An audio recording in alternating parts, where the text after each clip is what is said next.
Auckland, ibu kota dari Selandia Baru ini memiliki olahraga yang terbilang unik.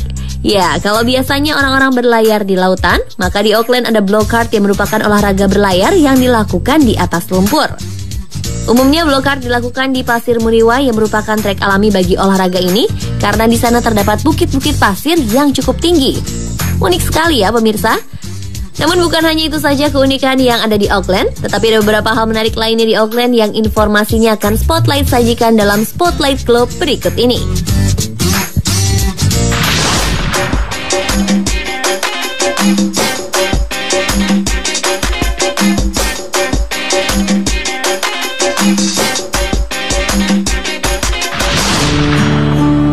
Pada tahun 2012 lalu, lembaga penelitian Mercer melakukan survei tentang kualitas hidup kota-kota di dunia. Dan hasil dari penelitian tersebut kemudian mencatatkan nama Auckland, Selandia Baru di urutan ketiga di bawah Wina di Austria dan Zurich di Swiss. Dalam survei yang sama pada tahun sebelumnya, Auckland juga menduduki peringkat ketiga. Lagi Barakatil, peneliti senior dari Mercer mengatakan, banyak faktor yang menjadi indikator penilaian untuk menentukan kualitas hidup kota-kota di dunia. Di antara indikator tersebut ada stabilitas internal, efektivitas penegakan hukum, tingkat kejahatan, pendapatan per kapita, dan fasilitas kesehatan. Bukan hanya itu, tata kota, transportasi, polusi, serta kualitas lingkungan hidup juga menjadi penilaian. Dengan indikator-indikator tersebut bisa dibayangkan bagaimana kenyamanan, kesejahteraan, dan lingkungan yang sehat bagi warga yang hidup di Auckland.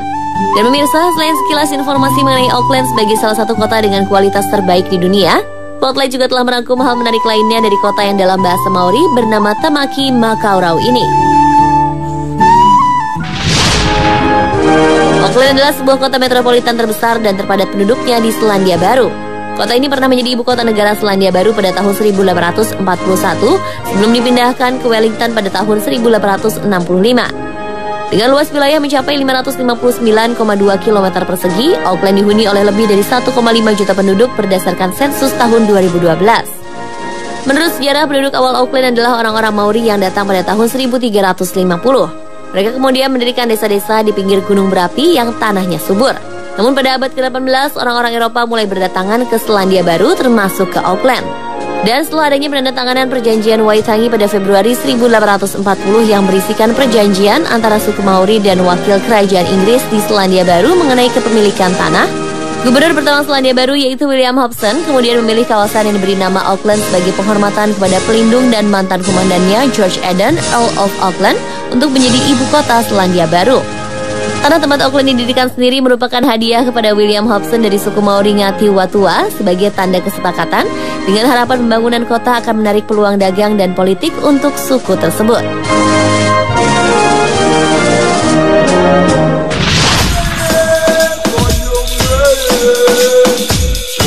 Setelah mengetahui sejarah awal berdirinya Auckland, berikut Spotlight akan mengajak pemirsa melihat agenda rutin 2 tahunan yang selalu digelar di kota ini.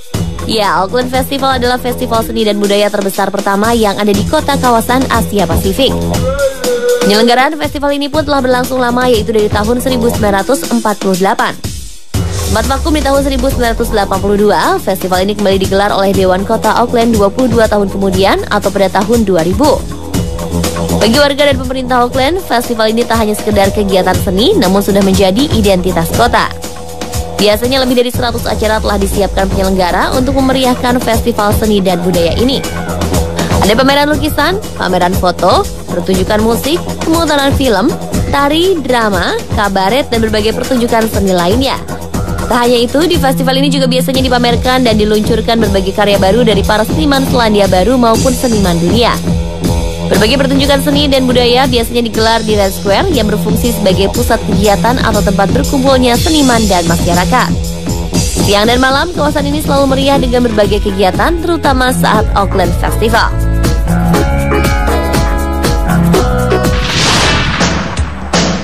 Selain festival 2 tahunan yang menjadi identitas Auckland, kota ini juga memiliki bangunan atau konstruksi yang menjadi ikon kota. Salah satu bangunan yang dibanggakan adalah Sky Tower. Menara observasi dan telekomunikasi yang memiliki ketinggian 328 meter ini tak hanya menjadi yang tertinggi di Auckland, namun juga di belahan bumi bagian selatan.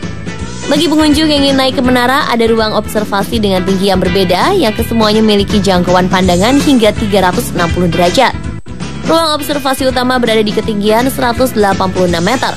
Ruang observasi ini memiliki lantai kaca, sehingga para pengunjung dapat melihat ke arah bawah sampai ke bagian dasar menara ini. Lalu ada Skydeck yang berada di bawah antena menara dengan ketinggian 220 meter. Di ruang observasi paling tinggi tersebut, pengunjung bisa melihat pemandangan hingga sejauh 82 km. Selain ruang observasi, di Sky Tower juga terdapat 2 restoran dan 1 kafe yang terletak pada ketinggian 190 meter. Restoran di menara ini sendiri merupakan satu-satunya restoran yang lantainya dapat berputar di Selandia Baru. Dengan fitur tersebut, para pengunjung restoran pun bisa menikmati pemandangan kota Auckland dengan melakukan putaran 360 derajat setiap jamnya. Dan setiap harinya, menara ini dikunjungi kurang lebih 1.450 pengunjung atau lebih dari 500.000 orang per tahunnya.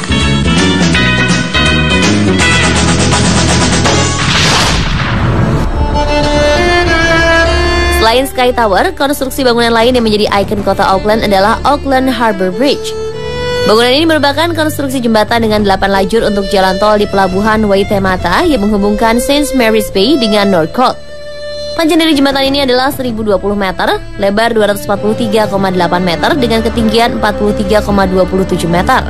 Dengan ketinggian tersebut, posisi jembatan tidak mengganggu lalu lintas kapal yang akan menuju ke dermaga di Laut Sugar Refinery Chelsea. Sayangnya banyak yang mengkritik jembatan ini karena konstruksinya meniru Sydney Harbour Bridge di Australia.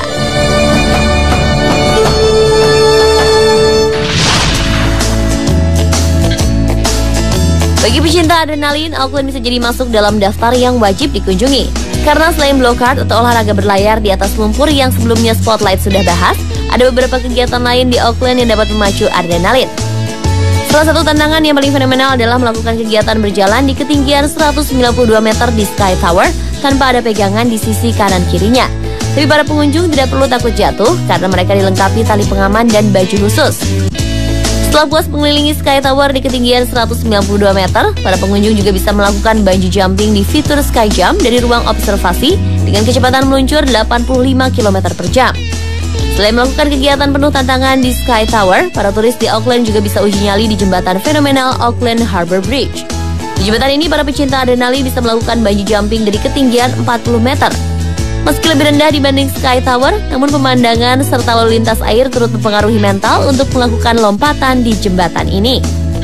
Tantangan lainnya adalah berperahu kano di kolam renang alami di dalam hutan lebat pantai barat Auckland yang berujung air terjun setinggi 25 meter. Di sini orang-orang yang berjiwa petualang bisa merasakan ketegangan saat jatuh dari air terjun hingga tiba di sungai dengan pemandangan yang indah dan suasana yang tenang.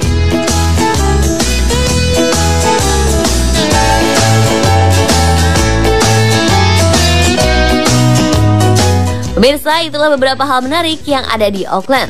Mudah-mudahan dengan tayangan ini bisa menjadi inspirasi bagi kita semua, terutama mengenai kualitas hidup di kota Auckland, sehingga kita semua dapat memikirkan dan berusaha bagaimana menciptakan kota-kota di Indonesia memiliki kualitas hidup yang lebih baik.